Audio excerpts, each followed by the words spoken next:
We have been at it now for 21 hours, and we've had a number of substantive discussions with the Iranians. That's the good news. The bad news is that we have not reached an agreement, and I think that's bad news for Iran much more than it's bad news for the United States of America. So we go back to the United States having not come to an agreement. We've made very clear what our red lines are, what things we're willing to accommodate them on, and what things we're not willing to accommodate them on. And we've made that as clear as we possibly could, and they have chosen not to accept our terms. Questions? So, Nick Robertson from CNN. Precisely what have they rejected here?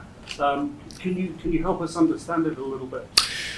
Well, I won't go into all the details because I don't want to negotiate in public after we negotiated for 21 hours in private.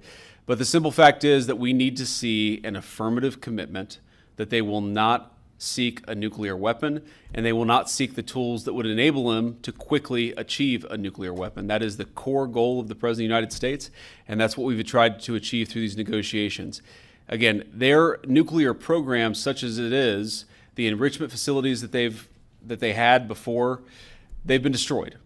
But the simple question is, do we see a fundamental commitment of will for the Iranians not to develop a nuclear weapon, not just now, not just 2 years from now, but for the long term? We haven't seen that yet. We hope that we will.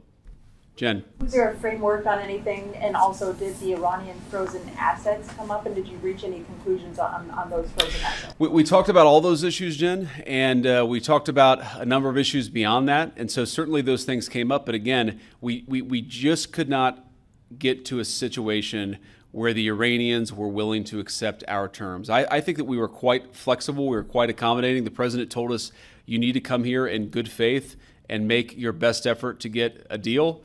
We did that. And unfortunately, we weren't able to make any headway. Preston.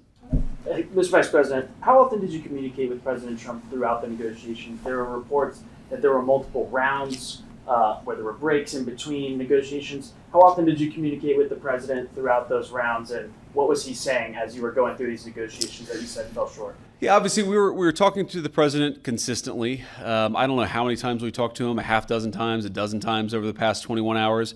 We obviously also talked to Admiral Cooper, to Pete, to Marco, to the entire national security team. We talked to Scott Bessent a number of times.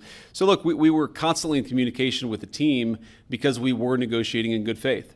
And we leave here with a very simple proposal, a method of understanding that is our final and best offer. We'll see if the Iranians accept it. We reached understandings on a number of issues. That's the reality. However, regarding 2 or 3 important issues, the views were distant and ultimately did not lead to an agreement. This is the latest status that I can announce to you. Diplomacy never ends. Diplomacy is always a tool for securing and safeguarding national interests, and diplomats must do their duty in all circumstances, whether in wartime or peace. This round of negotiations took place after 40-something days, 40 days of imposed war, and a few days after the ceasefire, in an atmosphere filled not with mistrust, but suspicion and ill will. In any case, the American side has committed a military transgression against the Islamic Republic of Iran, along with the Zionist regime, for the second time in 9 months. Therefore, naturally from the beginning, one should not have expected that we could reach an agreement in a single session. I don't think anyone had such an expectation, despite the fact that I said this meeting was the longest we've had in the past year. Some new topics were added to the negotiation agenda this time, such as the Strait of Hormuz or the Gulf region. These have their own conditions, characteristics, and necessities.